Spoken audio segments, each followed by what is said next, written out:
Ավագ հինգշաբթի երեկոյան Քրիստոսի մատնության և չարչարանքների հիշատակին հայոց եկեղեցիներում կատարվում է խավարման կարգ, որն ավագ ուրբաթի խորհրդի մասն է։ Հիսուսի երկրային կյանքի վերջին օրն է մոտենում։ Հինգշաբթի օրվա ավարտին գիշերով Աստծո որդին ձերբակալվում է մատնությամբ, չարչարանքների, անարգանքի, ապա մահվան դատապարտվում։ Քրիստոս ձերբակալվում է գիշերով աղոթքի պահին։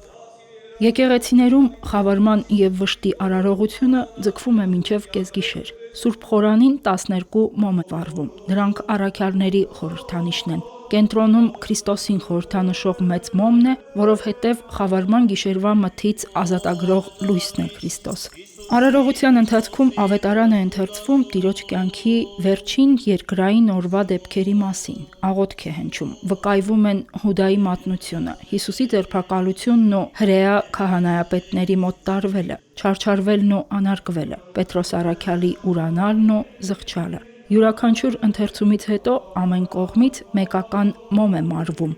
Այնուհետև մարվում են եկեղեցու բոլոր լույսերը։ Խավարի մեջ միայն կենտրոնական մեծ մոմն է լույս տալիս, այն աշակերտների կողմից լքված, միայնակ ու անօգնական Քրիստոսի խորհրդանիշն է, քանի որ ոչ միայն Հուդան կեղծ համբույրով մատնեց իր վարդապետին, այլև հավատարիմները լքեցին նրան։ Թե ընթերցվածքները, թե շարականները նաև Քրիստոսին պատած վշտի, դավաճանության ցավի և չարչարանքների սպասումի մասին են։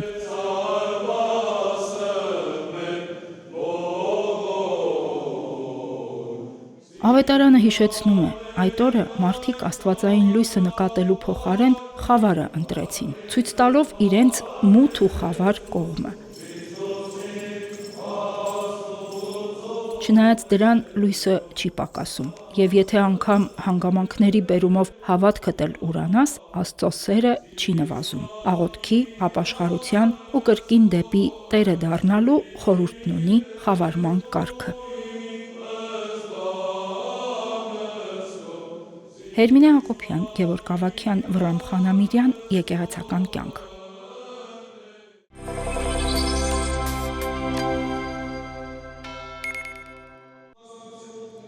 Ավագ ուրբաթ հայոց բոլոր եկեղեցիներում հիշատակվեց Տիրոջ խաչելությունն ու մահը։ Վերջին ընթրիքից հետո Գեթսեմանիի պարտեզում հռոմեացի զինվորները ձերբակալում են Հիսուսին։ Նրան ծաղրում են, չարչարում, դատապարտելով խաչի վրա մահվան։ Հիսուսի խաչելությամբ ու մահվամբ իրականանում են հին կտակարանային բոլոր մարգարեությունները Մեսիայի գալստյան և փրկagorցության վերաբերյալ։ Հոգևորականները 4 ավետարաններից ընթերցում են Հիսուսի երկրային կյանքի վերջին ժամերը նկարագրող դրվագները՝ Պետրոսի մոտ տարվելը, Գողգոթայի վրա խաչվելը, հոգին ավանդելը և դրան հաջորդած նշանները, արևի խավարումը, տաճարի վարագույրի պատռվելը։ Եվ համարյա կեսօր էր, և խավար եղավ ամբողջ երկրի վրա, մինչև ժամը 3-ը արեգակը խավարեց, և տաճարի վարագույրը մեջտեղից պատռվեց, և Հիսուս բարձրաձայն աղաղակեց և ասաց. «Հայր, քո ձեռքն եմ ավանդում իմ հոգին»։ Երբ այս ասաց, հոգին ավանդեց։ Տերը խաչվեց մեր պատճառով, մեր մեղքերի համար, եւ երևի այդ գիտակցումով պիտի ապրենք մեր հոգևոր քրիստոնեական կյանքը, որ Աստված, ճշմարիտ եւ կատարյալ Աստված, մեզ պես կատարյալ մարդ դարձավ, առանց մեղքը ճանաչելու բնականաբար, եւ խաչվեց մեր պատճառով, բայց այդ ամեն ինչը տեղի ունեցավ մեզ համար։ Եվ այդ մարդեղացումից մինչև խաչելություն, այս ամբողջ ճանապարհը երևի պիտի Տիրոջ հետ անցնենք այս ընթացքում եւ հասնենք այդ հարության, բաղձալի երազանքին, որ պիտի ընդամենը 1 օրից երեկոյան լինի։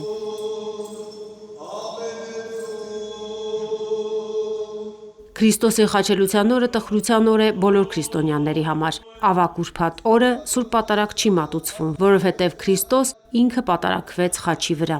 Քրիստոս իր մարմնով մեր մեղքերը բարձրացրեց խաչափայտի վրա, ասում է ավետարանիչը։ Ես իմ կյանքն եմ տալիս, որպեսզի վերստին այն առնեմ, այն ինձնից ոչ ոք չի վերցնի, այլ ես ինքս եմ այն տալիս, ասվում է Հովհաննեսի ավետարանում։ Յուրատուկ դրվագներ կան խաչի վրա Տիրոջ Սաղմոսը, Դավթի Սաղմոսներից, որ մարգարեական Էլի Էլի լամա սաբակթանի, խաչի վրա ասեց ամեն ինչ կատարված է։ Ամեն ակնթարթ յուրահատուկ է եւ ամեն ակնթարթ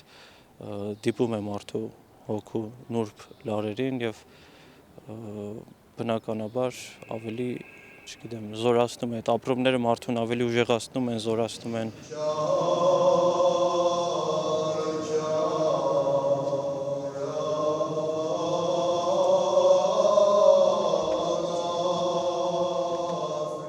Սարսափելի տեսիլ են Արեգակը խավարեցավ։ Եկեղեցում հնչող շարականն իր մեջ խտացնում է ողջ տիեզերքի սարսուռը Արարչի խաչելության պահին։ Ապա երգվում է «Խաչի քո Քրիստոս» շարականը, որը խաչի զորության և կենարար ուժի փառաբանությունն է։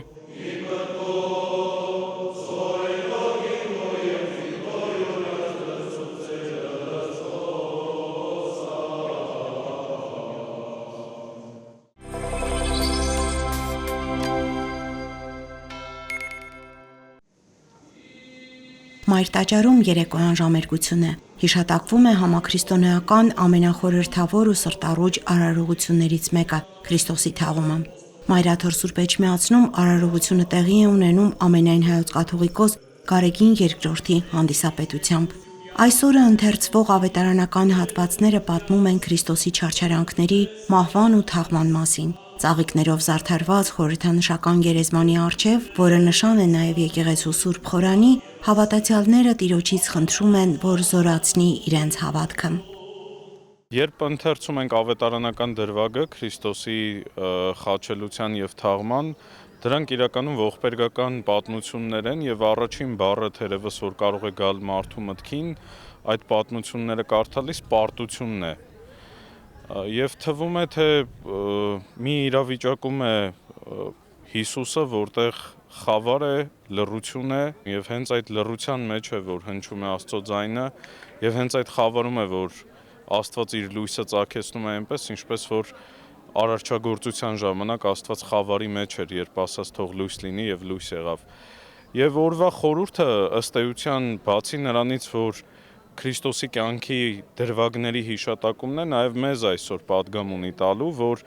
ինչքան էլ որ մեր կյանքում դժվարին ժամանակներ կլինեն և վստահ եմ, որ կլինեն, ինչքան էլ որ խավարում լինենք, համատարած լռություն տիրի մեր շուրջը, վստահաբար հենց այդ լռության մեջ է լսվելու Աստծո ձայնը և հենց այդ խավարում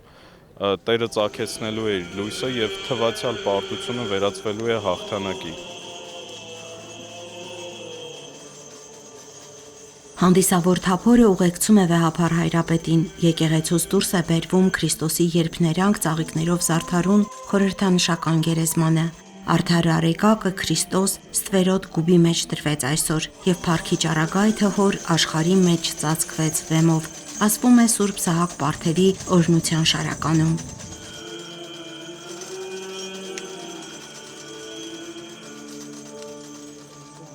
Միաբանների թափորը ծաղկակուռ գերեզմանը վերադարձնում են տաճար։ Ինչպես խավարման ու խաչելության, այնպես էլ թաղման արարողության ժամանակ հնչում է «Խաչի քո Քրիստոս» շարականը, հիշատակելով Տիրոջ մատնությունն ու մարդկության մեղքերի համար կրած չարչարանքները։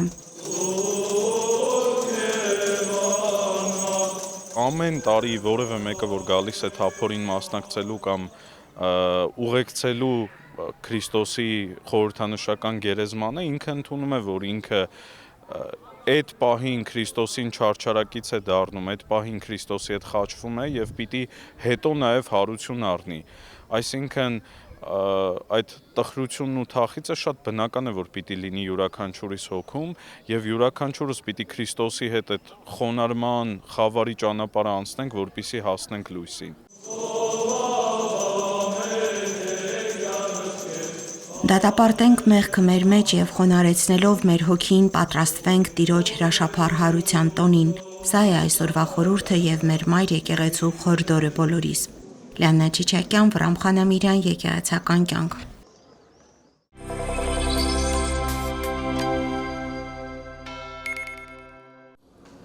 Ապրիլի 2-ին Երևանի առաջին ատյանի ընդհանուր իրավասության քրեական դատարանի Շենգավիթի նստավայրում շարունակվեց սրբազան պայքարի գործով հերթական դատական նիստը։ Պաշտպանական կողմը դեռևս նախորդ նիստում միջնորդություն էր ներկայացրել դատարանին ԱԱԾ-ից պահանջելու այն օպերատիվ տվյալները, որոնց հիման վրա շուրջ 1 տարի գաղտնալսումներ են իրականացվել։ Փաստաբանները պնդում են, եթե այդ նյութերը չտրամադրվեն դատարանին, ապա գործով ձեռք բերված բոլոր ապացույցները պետք է ճանաչվեն ապօրինի իրավական հիմքի բացակայության պատճառով։ Հանրային մեղադրողները պնդեցին, որ ներկայացված միջնորդությունը այս փուլում պետք է մերժվի կամ հետաձգվի, քանի որ օպերատիվ հետախուզական միջոցառումների արդյունքին վերաբերող ապացույցները դեռևս չեն ստացվել։ Իմ խորին համոզմունքն է այն, որ նախորդ դատական նիստից հետո կատարվել են ճշտումներ, պարզվել է, որ այդ տվյալը իրականության մեջ գոյություն չունի եւ հետագայում դատարանին չի կարող ներկայացվել։ Եվ այն այդ ճշտումներից հետո այսօր դատական նիստի ընթացքում ասում եմ, որ դեռևս կարող է այդ տվյալի ներկայացումը սպասել։ Հակառակ պարագայում գործի իրավականության երաշխիքը այս փուլում ներկայացնելը պիտի բխի նաեւ հանրային մեղադրանքի շահերից։ Եվ հետեւաբար այո, իմ մեկնաբանությունը քան դեռ հակառակը չի ապացուցվել, որ իրականության մեջ այդ տվյալը չկա, գործը ծայրից ծայր ապօրինի է, սակայն հանրային մեղադրողները չեն ցանկանում այս փուլում դա բացահայտել։ Դիմելով դատավոր Կարեն Ֆարխոյանին, Բագրատ Սրբազանը նշեց, որ անազատության մեջ անցկացրած 9 ամիսների ընթացքում Սուրբ Հարության տոնն արդեն 5-րդ տաղավար տոնն է, որ ինքը դիմավորում է եկեղեցուց դուրս։ Սրբազանը դատարանի դահլիճից շնորհավորեց ներկաների գալիք տոնը։ Լույսը հաղթելու է խավարին։ Այսօր 2000 տարի առաջ մոտավորապես մի քիչ ավելի մի այլ դատավարություն էլ է տեղի ունեցել։ Այս օրը հենց Հիսուսի դատավարությունն է տեղի ունեցել։ Եվ ես մաղթում եմ եւ ուզում եմ, որ դուք որևէ կերպով Պիղատոսյան մոտեցումը չունենաք այն հարցին։ Եվ ես չեմ կարծում, որ դուք կունենաք, բայց մաղթում եմ եւ ցանկանում եմ, որ չունենաք այն, ինչ որ նա արեց, ձեռքերը լվանալով եւ հարցնելով, թե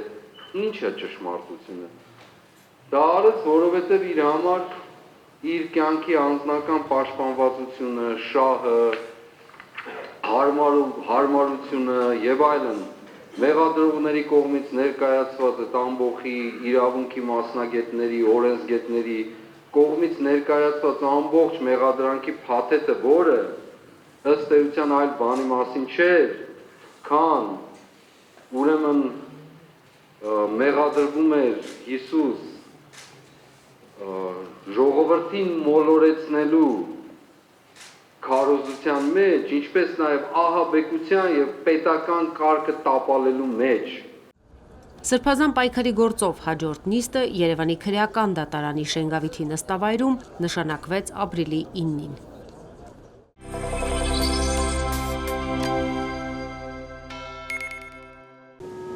Ապրիլի 5-ին միացնայեջ մայր տաճարի զանգերը կազդարարեն Քրիստոսի հարության բարի ավետիսը։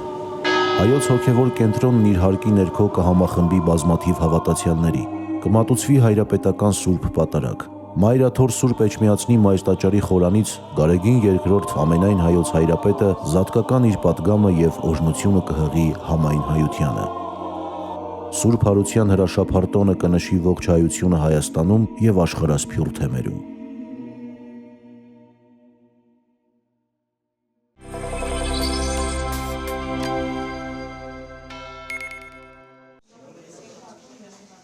Շարլ Ազնավուրի անվան մշակույթի եւ արվեստի պետական քոլեջի արվեստի ստեղծագործությունների վերականգնում, կոնսերվացում եւ պահպանում բաժնի ուսանողներն իրենց շուրջ 1 ամսյա ուսումնական պրակտիկան անցկացնում են Փարաքարի Սուրբ Հարություն եկեղեցում։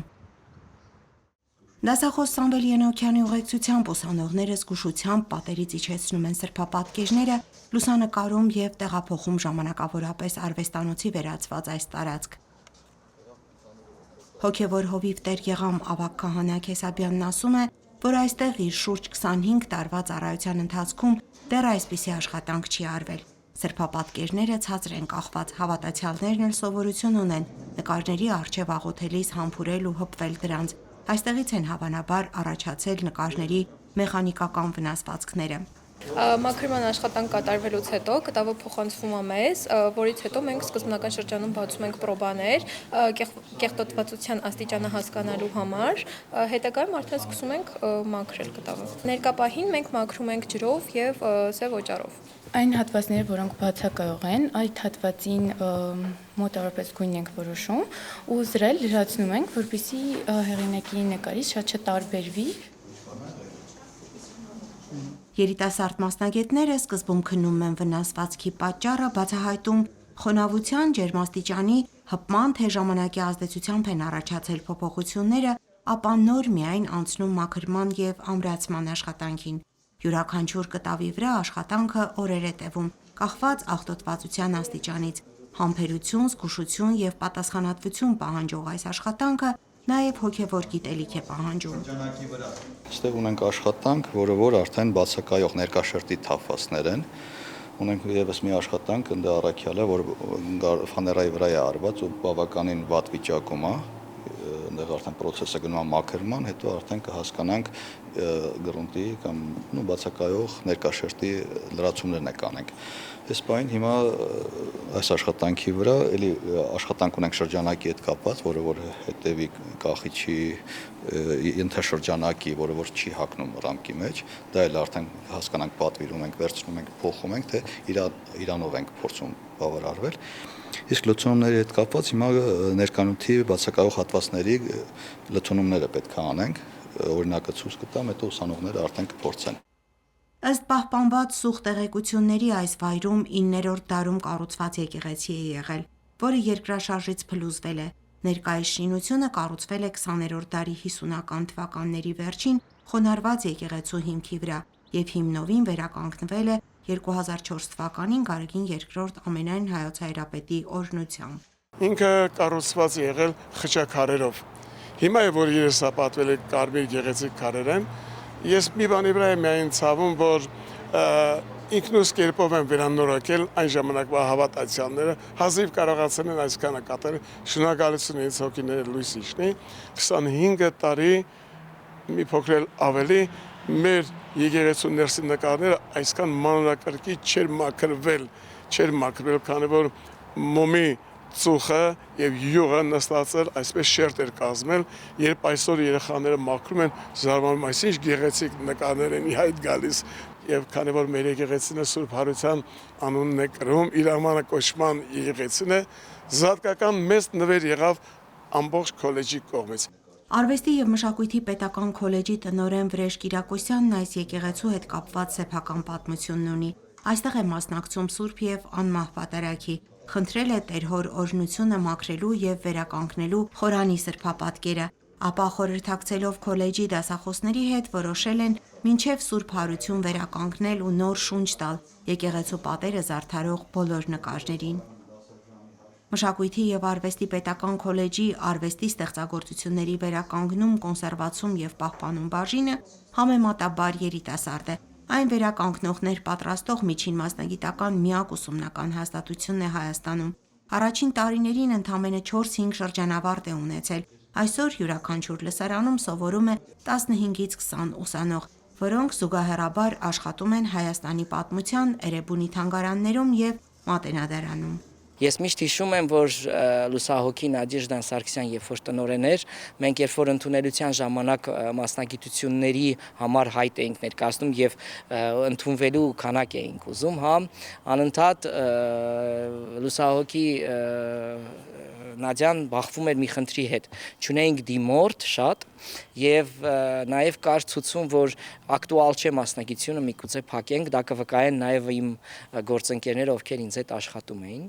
Եվ էլի նորից պետք է հիշեմ լուսահոգի Դավիթին Բեջանյան քանդակագործ, ով իր ամուսինն էր, ու անընդհատ ասում էր, որ գեթ մեկ մասնագետ, եթե մենք կարողանանք այս պայմաններում այս մասնագիտությամբ տալ մեր երկրին, մեր աշխատաշուկային, ապա մենք ինչ-որ բան արած կլինենք։ 2 օրից Սուրբ Հարության տոնն է։ Փարաքարի Սուրբ Հարություն եկեղեցում որպես աղոթքի պատուհան, որը միշտ բաց է Տիրոջ առաջ, մեկը մյուսի ետևից կախվում են նորոգված սրբապատկերները, դիտողի սրտում վերարթնացնելով հրաշափառ հարության սպասումը։